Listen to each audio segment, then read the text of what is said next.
Grand Rising, everybody.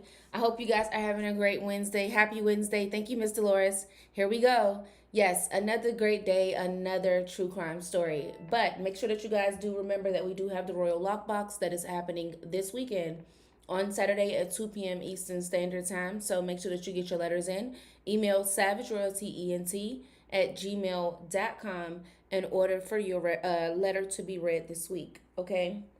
Um, Hey, Pashay. Did I say your name wrong at that time? I think I did. Oh, Lord. All right, guys. This is a case that actually it went on years and years ago, but there has been a crazy, crazy update to this case that kind of can have a heavy weight on how this case will close out. Okay. Now, here is the victim here. Okay. Now, um, this is about a 22-year-old football player who actually was on his way to the NFL, and he was shot and killed outside of his apartment after he had just returned from practice, football practice. There was no arrest in this case for 15 years, okay? But there has been an arrest. An arrest happened years ago, but they still have not went to trial because it's so many moving pieces to this case, okay?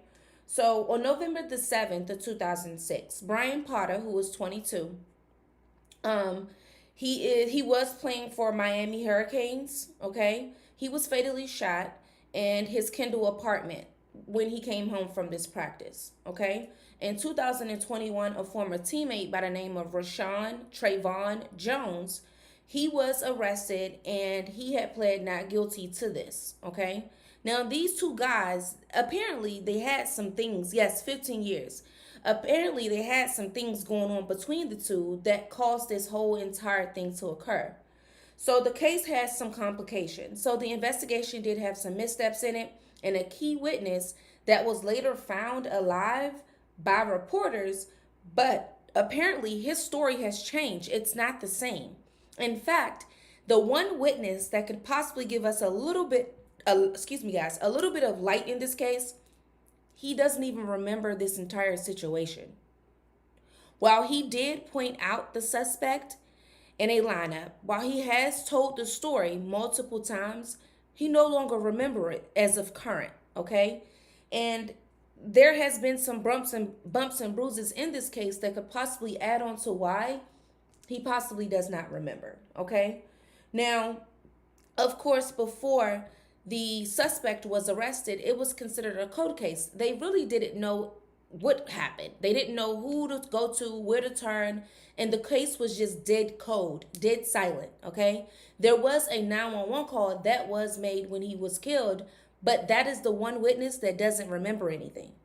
Now, when it comes to the family, they are Haitian American, the victim's family. They are Haitian American, and he did have a very close relationship with his mother, who says that she already had knew that something wasn't right, and then she also already felt like that it was someone close to him that did this to him, i.e., this person found him at his house. They knew that he was coming home from practice. They knew where he would be, what time he would be there. And just to add to it, they also knew how to go without being arrested for 15 years. All right. Now, they were in the final season of this whole entire football season that they had. So, of course, that also kind of minimized football players talking about it or any type of attention. Now, what did happen in the midst of this, due to the fact that the case was cold, the authorities decided to go to the NFL to kind of spotlight the case to bring it a little bit more attention.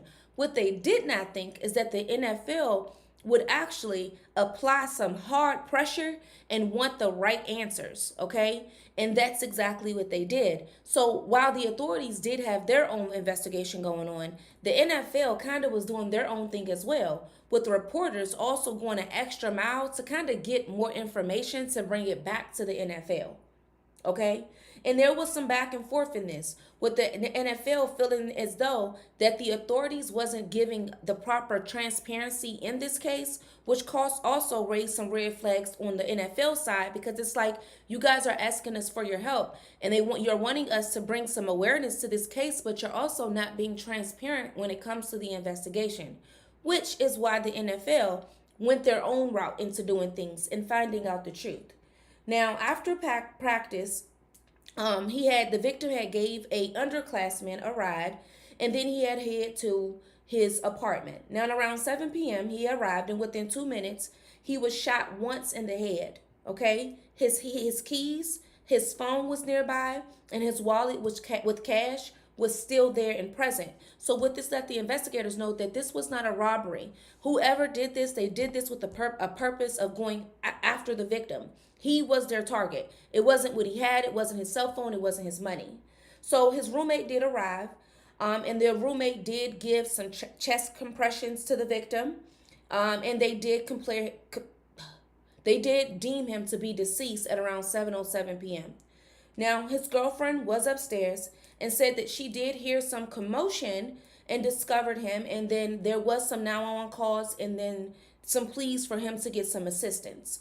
Now, there had been multitudes of theories in regards to how this could have happened, okay? The shooter lying and waiting, okay? Believing that the shooter possibly waited in the bushes for the victim to come home from practice in order to shoot him. He literally had no chance, because the moment that he stepped out the vehicle, he was shot right there. Hey, the real books, okay? Now, the shooter was lying and waiting in the bushes, possibly the dumpster as well. The shooter knew his routine, and as well as he knew about the window that was to his apartment that can be a clear view to the vehicle as well. Now, sometime earlier, there was some early suspicions in this entire thing, where there was multiple teammates that did recount some form of verbal or physical altercation between the victim and the alleged shooter, Rashaun Jones, okay? And they got into a fight and they had to be separated. There was a dorm fight that was described to be pointing to some form of relationship with a female. Okay, and these two guys were fighting about this said female. And it also looks like, let's just be honest here, that this female was being a little bit messy at the same time, knowing that these two guys were at it against each other due to her. So many people, while there are many beliefs, was this person stalking him and staking him out? Or was this a situation of two men that were having a bad run-in about one female? Okay? Now, this dorm fight, and then there was some separate accounts that came out that Jones previously pointed a small black revolver at his teammate and then said that he was playing. Basically, he randomly did it in front of teammates, who walked up to the victim, pointed the gun, and said it was a joke. Now, there also was a brother who testified that Pata had told them that Jones had threatened to shoot him in the head months prior to him being killed. Okay? And there was some multitudes of witnesses that say, and they do recall these said threats. Now, also, Jones had previously dated Pata's girlfriend. Okay? Jones did. So the shooter had dated Pata's girlfriend, and there was an ongoing tension there. Now, they're bringing up all these different reasonings: the gun pointing, the random gun pointing, the random threats, the girl, the staking him out at the trash or, outside, somewhere outside of his apartment, okay? Due to these fights and threats, he was already considered a suspect, but it just wasn't enough evidence to say that it was him per se, okay? But there was so many things that led up to this. Now, there was an eyewitness account. This eyewitness is very much important, okay? Now, the residents did report hearing a pop, basically the gunshot. And then they saw a man that was jogging away. He picks out Jones in this photo. This witness does. He picks Jones out the photo, up in the lineup, and he tells the authorities that this is the person that he's seen leaving the area after the victim was shot. Okay? Now, this was back in 2007 when he picked him out of the lineup. And he did it again in 2023. Okay? And he said that he was 90% sure that this was the person that shot the victim. But the defense also notes that the photo positioned across lineups and as well as memory decay is a reason why this victim possibly doesn't even remember nothing that he said in 2007 and nothing that he said in 2003. Because they thought that this victim was deceased. Okay? They thought this victim was dead. So as they have arrested him and they have, we're gearing towards trial. Trial is supposed to start next month for this case. But this victim from years ago remembers absolutely nothing that he said in 2023 and in 2007. He remembers nothing. He doesn't even remember the lineup and pointing this guy out as the shooter. Okay? Now, here is the bad thing about this entire thing. This information has come in a bit too late. Why is this information too late? This information is too late because the trial is approaching. And I doubt that they're going to be able to submit this evidence so late in the game of this said witness. One thing, they thought he was dead.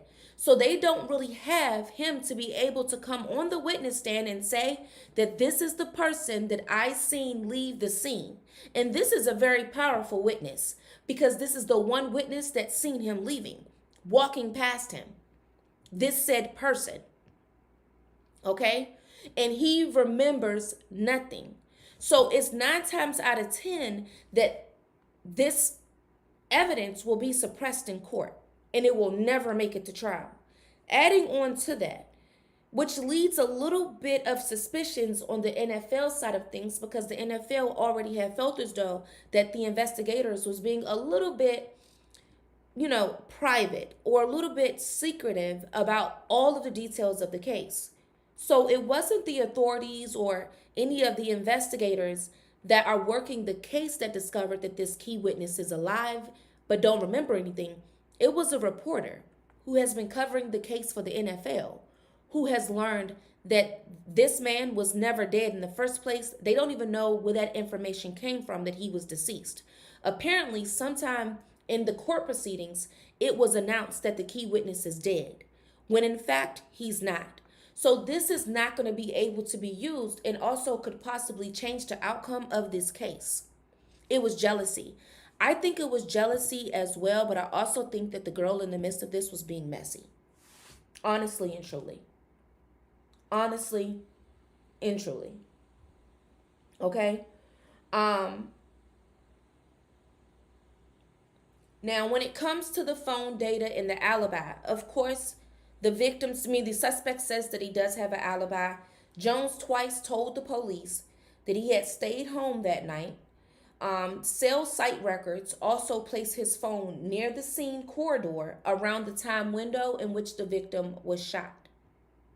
Okay?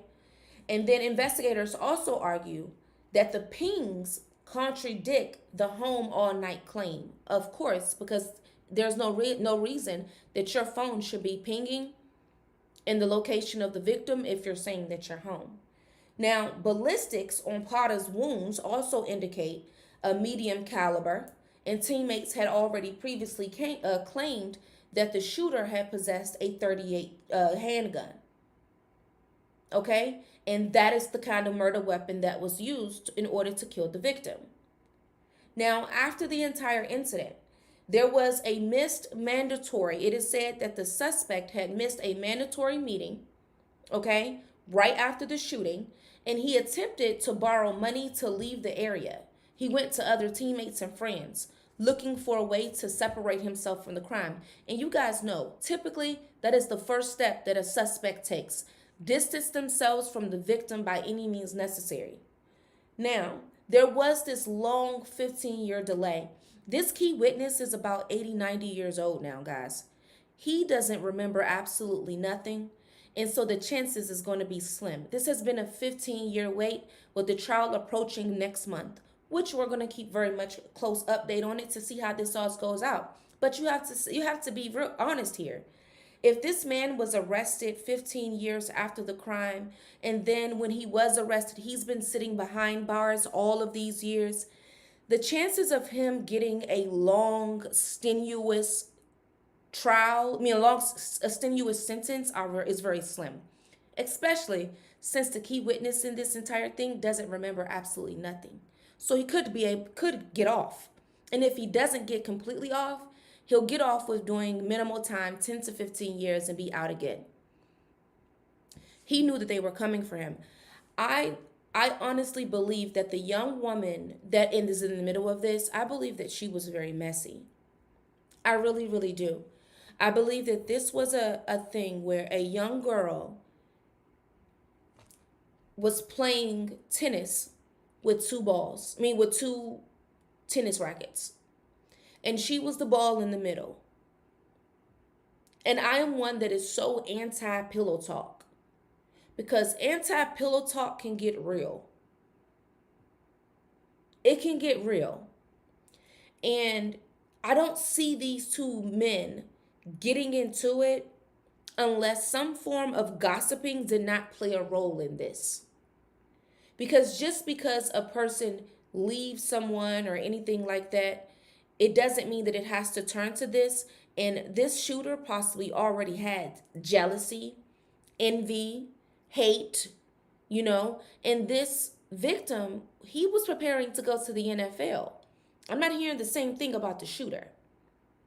And I think that possibly gossip between teenagers, young adults, gossip against teammates, gossip again with the woman in which they were, throwing back and forth, kind of added to this.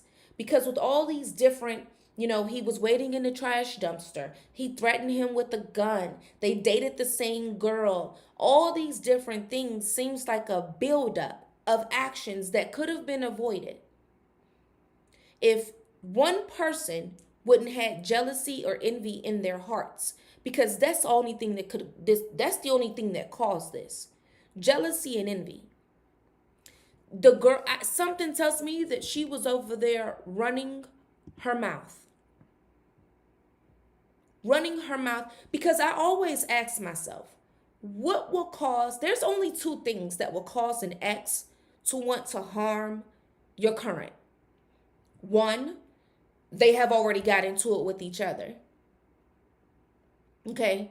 Which has already led to some form of hate, envy, or jealousy. Or two, the person in the middle is going back and forth and playing tennis with them both, and everybody's emotions is connected to this, which is causing a emotional response without thinking, i.e., murder. Because that's the only way that this can happen. These are two boys that was playing college football. The only thing that they should have been focused on is school and college. And they shouldn't really known much about each other besides what they knew. And they wasn't friends. These wasn't guys that were friends. Now, when it comes to the information of where he lives and, his time from football and where he was going that night, I would love to know how he took time to gather that information. And something tells me that evidence is going to come in the trial. Because something worked its way up to this point. And it wasn't just these two guys not liking each other.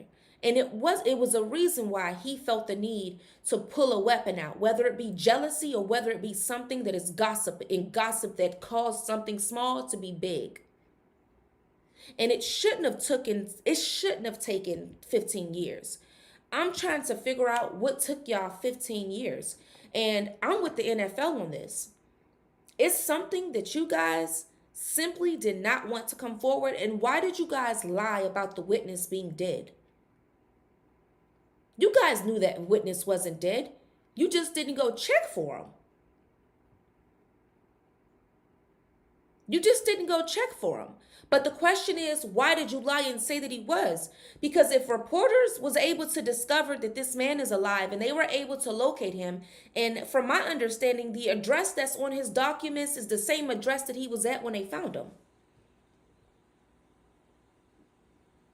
So What is the reasoning that you guys lied? And I find it really interesting that this said man, and I didn't see any mentions of dementia or anything, and I find it really interesting that this man recited the same story twice, but all of a sudden now when it's time for trial, he don't remember. That doesn't that doesn't sit right with me. I can see if they say that this, he possibly have dementia or old age. Now, old age can mess up your memory, but I would think that if you had to talk to the investigators about a crime twice, that's something you're going to remember. I know old age can make your memory a bit bad, and it doesn't always have to be dementia diagnosis. But I would believe that you would remember having to go talk to them about the murder of a potential NFL player in a case that's being covered and watched by the NFL. They wasn't trying to find him. I don't think they were either. And what's unfortunate is that because they did not want to find him, okay, it can change the outcome of this case. Because I don't see his statements being able to be used. I see them being suppressed. And this is the victim that has pointed this suspect out twice. So you mean to tell me from 2007 to 2000, so he's lost his memory in 2 years? No, cut it, please. I'm not believing that. I'm not believing that this man has lost his memory from 2023 to 2025 and does not remember anything. You would never be able to convince me that somebody didn't tap this man on the shoulder and tell this man that he has forgotten. And I said that correctly. Tell this man that he has forgotten. And there's a reason why you guys didn't want this man on the stand. Now, what that reason was, I don't know. Could this be something on the defense side? Of course it could be. Because if the one person that is able to identify him is unable to even ID him on the witness stand, how good is this trial going to go? Hey, Miss Deborah, how are you? I haven't seen you in a while. How far is this going to go? It's not going to go far at all. Let's just be real here. It's not going to go far. So trial is supposed to start next month. And we'll be sitting here waiting for the verdict and watching the case by point to point to see how it plays out. And I'll be surprised if we get a full conviction here. And when I say full conviction, I mean decades in jail. I don't see us getting that. I see you getting 10 years, if that. Because keep in mind, he's been sitting in jail for a very long time now just for waiting on trial itself. But that's that. Alrighty, guys. Make sure that you guys also remember we have the Royal Lock box, okay? We only have one letter this weekend. That is so crazy to me, okay? And I know that y'all have some stuff that y'all want to get off of y'all chest. Are y'all afraid to talk to me? Y'all do know I'm a human, right? This is not AI. This is real. I'm a real person, okay? You have to say that in 2025. I'm a real person with real thoughts and emotions. This is real, okay? Get your letters in. The Royal Lock Box is this Saturday at 2 p.m. Eastern Standard Time, okay? Get your letters in. All you have to do is email savagerealtyent@gmail.com. Also, if you have wrote in before and you want to give an update on anything, you definitely can write in savagerealtyent@gmail.com. All right? See you guys later. Doing well. Still in Texas. Glad I finally able to catch you. Yes, I'm here every morning, 10 a.m., Monday through Thursday. Fridays, I'm not here. But Monday through Thursday, I am definitely here. Alrighty, guys. Make sure that you are following me on all social media platforms. I am covering different stories on TikTok right now. And Instagram and Facebook. So make sure that you're following me. And if you're not following me on my new Facebook, please make sure that you do so, as stories do get covered over there as well. You guys have a great day, and thank you for watching, and thank you for tuning in to True Crime with Savage Royalty.